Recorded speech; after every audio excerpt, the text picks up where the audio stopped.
So what's up, YouTube? This is Josh coming at you. We got the December pickups. I guess it's mostly Christmas presents.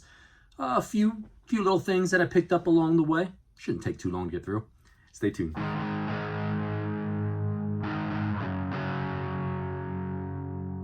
So welcome back, you guys. So like I said, December pickups, mostly Christmas presents, a few other little things that I picked up through the month. Tried not to through the month of November. I didn't even do a November pickups because I didn't really pick anything up in November, and only a couple of things that I picked up outside of the Christmas presents in December because it was Christmas time and wanted to focus my fundage towards the family and some gifts for family and friends and stuff like that. So what do we have for beer for this video?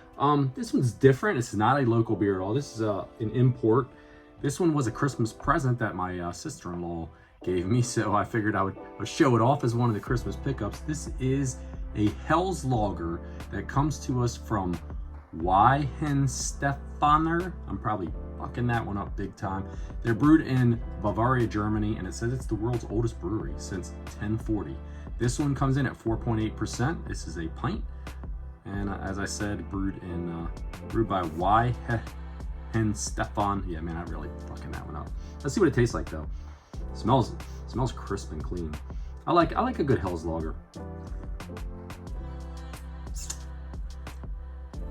That's pretty solid. Not bad at all. I'd buy that one again if I saw it somewhere. Pretty good. Okay, so let's jump into the pickups here. I have a couple of things, like I said, that I picked up on my own before we get to the Christmas presents. Nothing major. I was at a flea market with the wife early December. Didn't come across anything really cool, but I picked all this up right here for $5 from the guy, and it's nothing special, but you know, for $5, that's not bad at all. It was 2 games and 2 controllers. We got this game, Dice DNA Integrated Cybernetic Enterprise. I'm pretty sure this is based off of this is for the PS2. It's not a complete copy, it's missing the manual. I'm pretty sure this is based off of a cartoon from back in the early 2000s. Not one that I'm familiar with, but figured I'd give it a go, and if I don't like it, well, we'll shuffle it along. A cool franchise. I'm not 100% familiar about the game, but we got Worms, A Space Oddity. Another one that's missing the manual, but thought it'd be neat to check it out. The graphics on the back of it looked kind of neat all alone. We got 2 controllers here. Now this controller was missing the thumbstick, but this is one of those smoke gray PS2 controllers. The controller does work. I have some extra thumbsticks I'm gonna eventually get around to swapping out on it, but I thought, you know, that was pretty cool. I have one of these already, a smoke gray one, but these go for a couple of bucks, and like I said, a package deal. And then there was a box controller, an Ultra Racer for the PS1. I did not have one of these, but I thought kind of neat. It's in the box, pretty cool. So definitely for $5, you couldn't go wrong with any of it, right? I'll get my $5 back out of it if I decide I don't want any of it. This was something that I picked up from a retail store because I didn't have any of these. Pretty cool little cable guy. This is the first one that I had actually. I'm already utilizing it, but I got a little Sonic the Hedgehog one. They had a couple of different ones there. I actually bought a couple for Christmas gifts for some folks. And then I saw this one and I was like, I'm gonna grab me one too because that's pretty cool little stand. I had a Amazon pickup for a brand new game. We got Pocky and Rocky Reshrined on the Nintendo Switch. This thing, I picked it up because it was so cheap. I think it was $11.50 is what they were selling it for. I could be wrong in that, but it was definitely low price. It was under $15.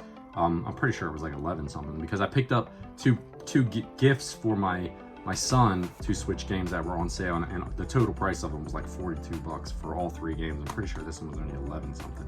Somebody told me that it was on sale, and I was like, I'm gonna snatch that up because you can't go wrong for that kind of a price for a Switch game.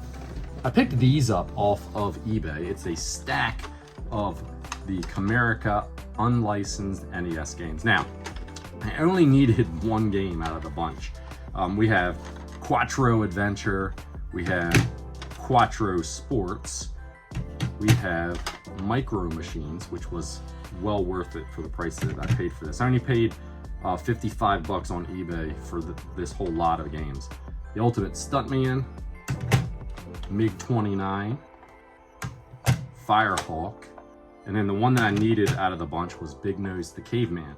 Now, $55 for, what's it, 7 games, not a bad deal at all. I mean, that's pretty cheap. It's like what, $6-7 a game.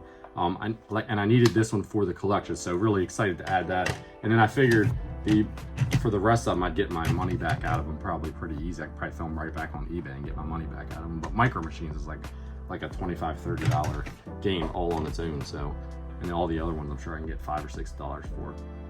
That was all the pickups and stuff that I had for the month outside of the Christmas presents that I have here. So let's just jump into this stuff. I'll show you guys what the fam got me for Christmas.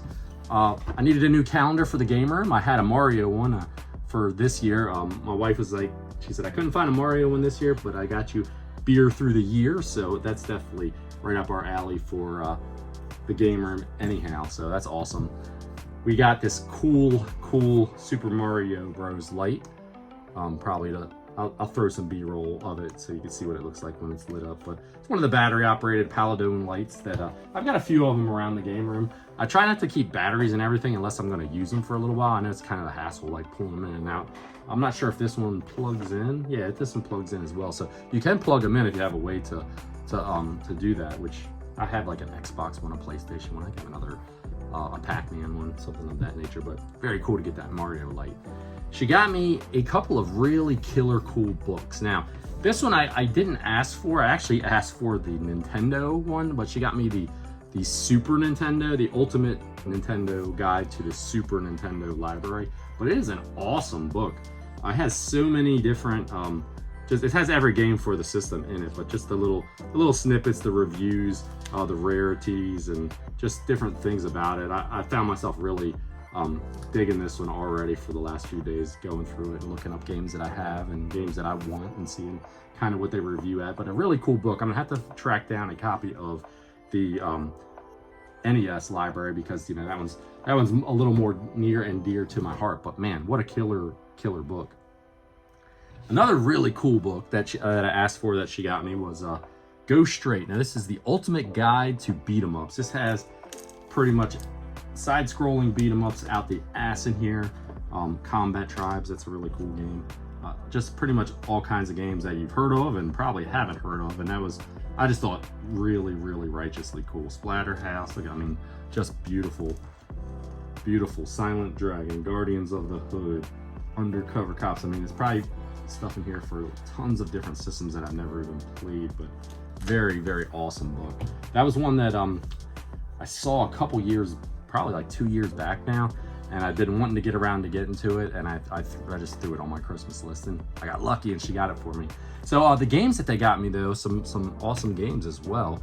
We've got a couple of Switch titles that I wanted that they picked up for me. The Atari 50 collection.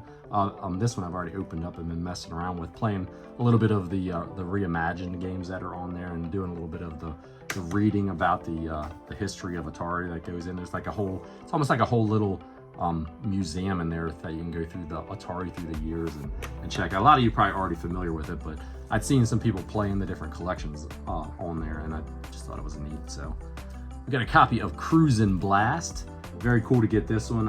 Another one that I've been wanting, just arcade style racer. Love the cruising games on the N64, so figured I definitely wanted to get that one eventually. We've got a copy here on the Switch of Streets of Rage 4. It's definitely another one that I really wanted to get into. Love the first two games. For years I had never played them before, a couple years back now, and they're just killer beat 'em ups. They are really good. Eventually I'll have to track down a copy of Streets of Rage 3, but that one was a little bit more pricey, at least when I was looking it up. For the PS3, we got Shadows of the Dam. This is one that I've really been looking forward to playing for a while. I've been wanting to pick it up. I've been watching it, looking at it in different things on Mercari and eBay, and just never really pulled the trigger on it. So I just said, I'm gonna throw it on my Christmas list, and we'll see if it's one that I get. These two also were games that I had been watching and looking around with for a while. We've got El Shaddai, Ascension of the Metatron on the Xbox 360. I actually had been originally looking for this game and for the next game that I have here on PS3, but they're so much cheaper on the 360. So when I asked the family, threw them on my Christmas list and said, hey, I'm interested in these games, I said, just get them on the Xbox 360 because you can get this game for like 15 bucks, maybe even less on the 360, whereas it's like a $50 or $60 game on the PS3, and it's the same game. So same as Majin and the Forsaken Kingdom, another one that I've really been wanting to play for a while. And once again, this one too is also one of those ones that it's like going for like 30, 40, $50 on a PS3, but you can get it for under 20 bucks for the 360. The last two games I got were cartridge-based games that I'd asked for. This one I really don't know anything about it at this point.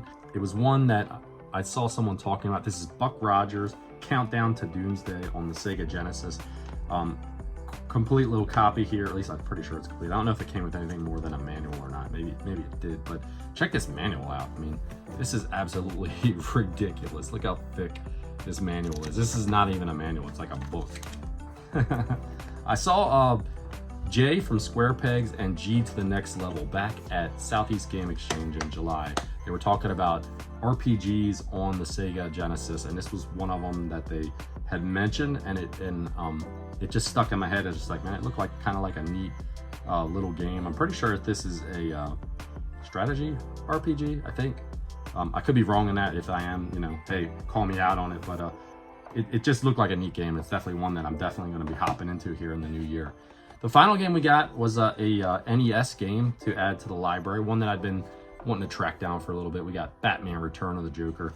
I think this was on my Christmas list last year, and I still had never picked it up throughout the year. And when I updated it for my wife, she remembered. She's like, that was one that was on the list from last year, and you still don't have it. So she found a copy of it and snatched it up, and now I have a copy of it to play. So the family really hooked me up a lot with this nice stack of books and games, and just a lot of fun stuff. And we had a good Christmas. I hope you guys all out there had a fantastic Christmas too. And until next time, everybody, take care of yourself. Cheers.